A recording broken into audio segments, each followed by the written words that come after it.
¿Cuántas veces las circunstancias históricas, políticas o religiosas pueden haber acabado o pueden haber mermado o aniquilado directamente una bonita historia de amor?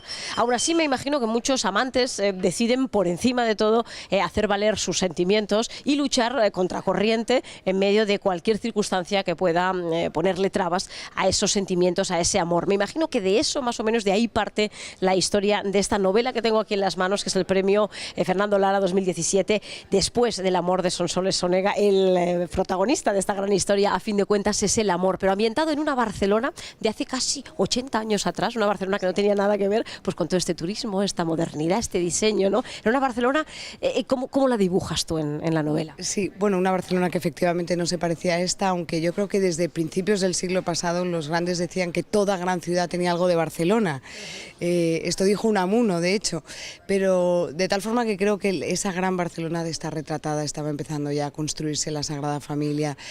Carmen pasea por el Paseo de Gracia, por su calle, la calle Rosselló, donde tenía el hogar familiar. Así que la gran Barcelona también está en esta novela de amor, como has dicho.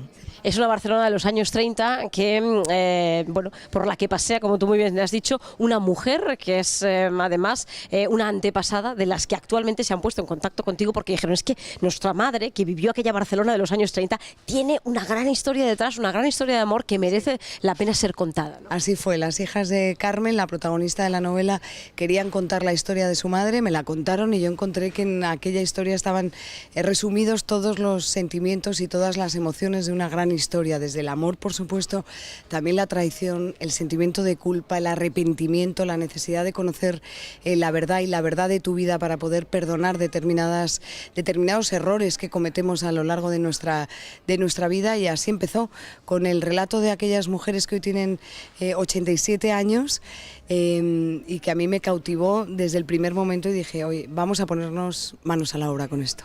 Bueno, no es una Carmen anónima, es una mujer que en aquella Barcelona de los años 30 se la conocía como la Greta Garbo de aquí de la ciudad. Algo tendría de belleza y de interesante, ¿no? Bella era como ella sola, por las fotografías que he podido ver, y Federico Escofet, el amante de Carmen Trilla, escucha en una reunión de hombres jugando una partida de póker que hablan de la Greta Garbo de Barcelona.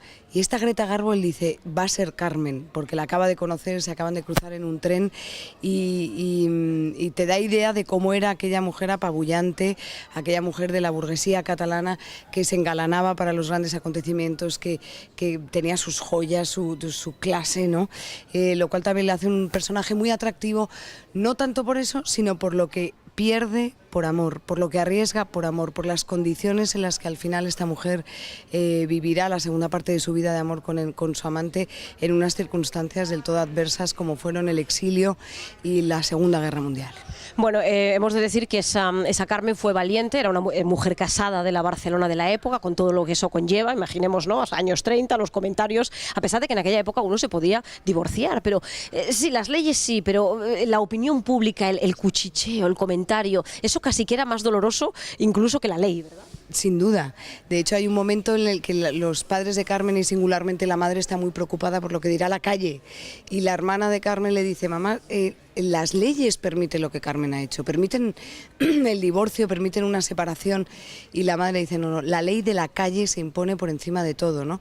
Y esto le pesó a Carmen profundamente. Yo creo que formaba parte de las cadenas de su tiempo, de ella y del resto de mujeres que vivieron en aquellos años. Existía efectivamente una ley del divorcio, lo legalizó la Segunda República, pero tampoco se produjeron tantos, apenas unos miles de divorcios en los primeros años de legalización de la figura jurídica como tal.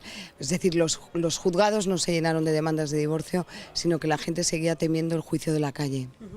Carmen Trilla no era una mujer feliz en aquel matrimonio, estaba, como decíamos, formaba parte de todo ese mundo de la alta burguesía de Barcelona, con esas apariencias, con ese saber estar, pero se enamora de un hombre que también está en la ciudad y que también pertenece a un círculo militar con todo lo que eso conlleva, ¿no? ¿Quién es él? Él es, en esta novela, él solo es el amante de Carmen Trilla. Pero es verdad que Federico Escofet fue un hombre con galones en la Segunda República, jefe de los Mossos de Escuadra, comisario general de Orden Público, ayudante del presidente Macià y ayudante del presidente Companys, con lo cual te retrata un personaje que puede llegar en un momento dado a apabullarte y decir, oh Dios mío, ¿quién soy yo para meterme en la historia de este señor, ¿no? Pero en cambio en toda su historia con mayúsculas hay una trastienda que es la que a mí me interesó, que es la historia que él vivió al margen de todo, al margen del brillo de lo social, al margen de la importancia de ser un hombre público. Él vivía otra historia de amor con esta mujer que nunca obtuvo ni una línea en la historia, ni una línea de reconocimiento en las biografías oficiales, de tal manera que el texto también recupera esa figura de una mujer que ha podido ser anónima, que no tuvo en ningún momento ninguna motivación política ni afán de publicidad y que sin embargo jugó un papel determinante en la vida de un hombre público como fue Federico Escofet. Lo cierto es que Federico Escofet tampoco era cualquiera en aquella Barcelona de la época, porque estaban sucediendo cosas muy importantes, muy potentes a nivel político, y ahí engarzamos y enganchamos con los que nos encontramos con la Barcelona de hoy en día, con todos esos comentarios en favor y en contra, todas esas tertulias donde la independencia es un tema que pesa, ¿verdad? Sí, en aquella época sin duda las turbulencias también políticas del momento, la fragilidad parlamentaria en la que vivió y sobrevivió la Segunda República, todo eso es el trasfondo político e histórico de esta novela. Federico Escofet vive algunos de los acontecimientos históricos más importantes de Cataluña, como fue la noche del 6 de octubre de 1934, cuando se declara la independencia de Cataluña, el presidente Companys declara el Estado catalán. Eso está ahí en la novela, eso es el marco histórico con el que yo me encontré casi como un regalo caído del cielo, ¿no? Porque yo iba por una historia de amor y me encontré con una historia de amor en un marco histórico maravilloso. Bueno, al igual que los protagonistas de Casablanca, que es una historia que conocemos muy bien, sabemos que al final la balanza, a pesar de esos grandes sentimientos amorosos, vence la situación política, la situación histórica, ¿no? El momento en el que se cruzan esas vidas y esos corazones, ¿no? Me imagino que Carmen y Fernando se encontraron un poco en esa vicisitud de decir que tiramos adelante con este sentimiento a pesar de que somos personas casadas, de todas las trabas sociales y del momento histórico que estamos viviendo, porque Federico al final se ve, y yo no quiero desvelar demasiado, pero claro, él se ve metido en una historia y en unos acontecimientos que le llevan incluso lejos de Barcelona, lejos de ella, lejos de su amada, ¿verdad? Y bueno, y bastante con una situación bastante complicada y delicada. Sí, pero al final ella es la que arriesga absolutamente todo, porque ella se fue de Barcelona en el 39 creyendo que volvería y sobre todo prometiéndole a sus hijos que volvería. Se fue por una situación insostenible, ya muy señalada también por su cercanía a Federico desde el punto de vista político, cuando para ella ni se lo había comido ni bebido. Es decir, como te decía antes, no es una persona con un perfil político, ¿no? Él, en cambio, se va por el debe que siempre marcó su vida, ¿no?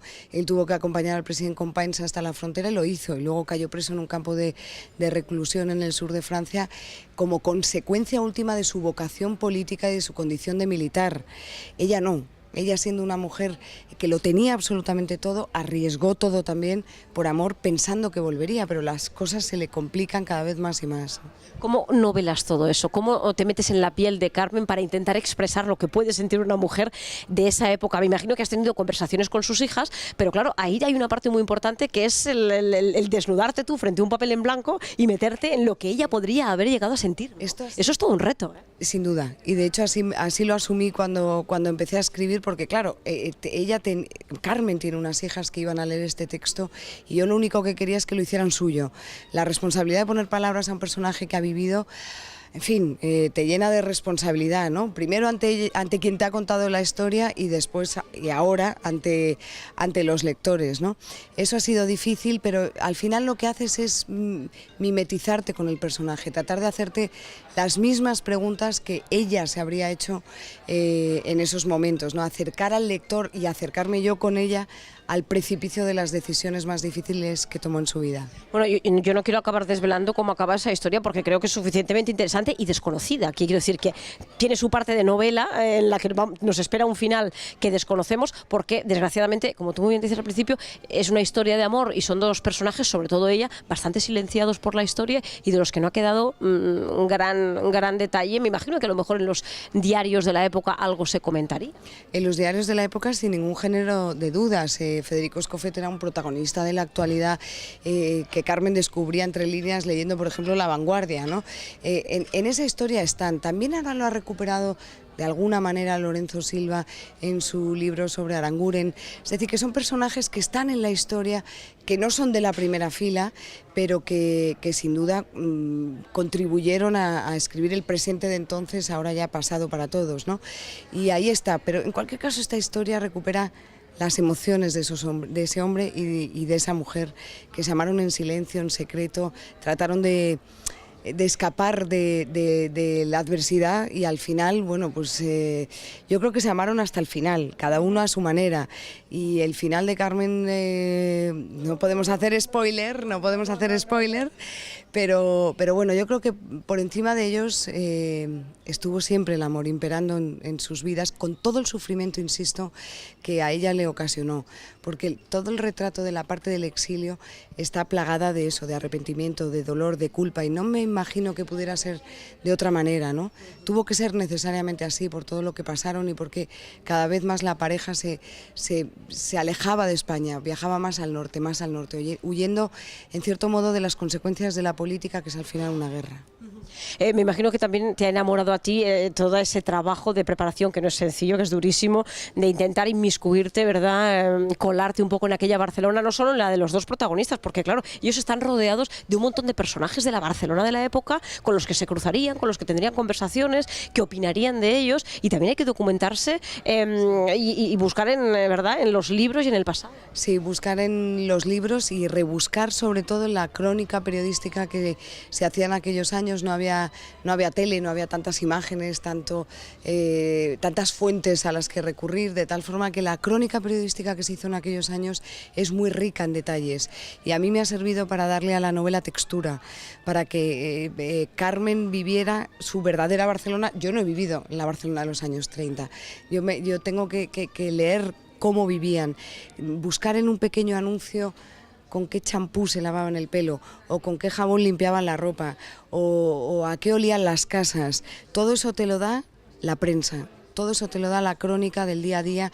La publicidad, por ejemplo, es una fuente impresionante de documentación del detalle, ¿no? De la costumbre de la época, y eso lo he encontrado en los periódicos y singularmente en la hemeroteca de La Vanguardia, que es tremenda, ¿no? Es fantástica. Para meterte, bucear y no salir. De hecho, había momentos en los que decía, déjalo, porque si no, esta tarea de búsqueda de detallitos paralizará la parte narrativa y este libro hay que acabarlo, ¿no?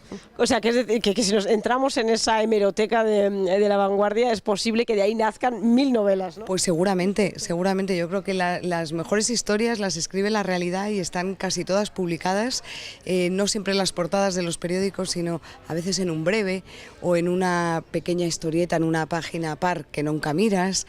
Sí, o sea, la realidad está llena de historias apasionantes. Bueno, ya para acabar, vamos a sobre todo alegrarnos de ese premio, porque un premio siempre es bonito, pero uno me imagino que hace un libro porque hay una historia, y en este caso tiene que ser así, sí o sí, una historia que te cautiva y dices, tengo que escribir sobre estos dos personajes, en unas circunstancias además, en esta época, llevamos unos años en los que muchos de estas novelas basadas en personajes reales se están llevando, me imagino que te la hacen mucho esta pregunta, ¿no?, a series de televisión, a películas, porque realmente son vidas de película. Sí, y eso me lo dicen, pero yo, pues hasta que no lo vea, no lo sé. Es verdad que yo pienso mucho en imágenes por mi formación periodística en televisión, al final tratas de ver las escenas, ¿no? Si este libro se convierte en una serie o en una peli, pues qué bien. Pero yo la verdad es que como casi nunca espero nada de casi nada, todo lo que venga bienvenido será, ¿no? En todo caso, lo que sí que tenemos que hacer es de momento leer la novela para enterarnos de cómo acaba esa historia y dónde van a parar esas vidas. Como decíamos, y eso me pasa a mí mucho, a veces veo la televisión y veo personas que les ha tocado una circunstancia política, una circunstancia social y sus vidas cambian radicalmente y pienso, ahí habrá grandes historias de amor perjudicadas a raíz de los acontecimientos y de la actualidad, ¿no? Cuando el amor sigue siendo uno de esos grandes temas y grandes pilares de toda la vida, ¿no? Sí, sin duda. Es que además yo creo que siempre que asistimos como periodistas a cualquier acontecimiento, no sé si te pasa, si no, le pasa al resto de colegas, pero a mí me gusta imaginarme lo que hay detrás. Y este hombre cómo vivirá, o esta mujer, y qué sufrimiento habrá padecido hasta llegar hasta aquí, y ahora que ha llegado hasta aquí, qué le pasará, qué consecuencias tendrá la gente que le rodea, en fin, todo eso que está detrás, la parte de atrás de los acontecimientos que brillan en los libros y que ocupan grandes titulares en los periódicos. Bueno, pues de momento tenemos aquí ya muy claro que esta novela interesa y nos va a regalar una Barcelona, un paseo, ¿no? Y un viaje en el tiempo a una Barcelona de otra época, a dos personajes que se movían por esa Barcelona y que se cruzaron sus vidas y sus corazones. Y después del amor que vino, pues no lo sabemos. Tendremos que llegar hasta el final, ¿verdad? Para saber dónde fueron a parar esas dos vidas tan curiosas y tan interesantes. Sonsoles Onega, Después del amor. Quedaros con el título, con el nombre de la autora y la felicitamos. Felicidades por ese premio Fernando Lara 2017. Muchísimas gracias.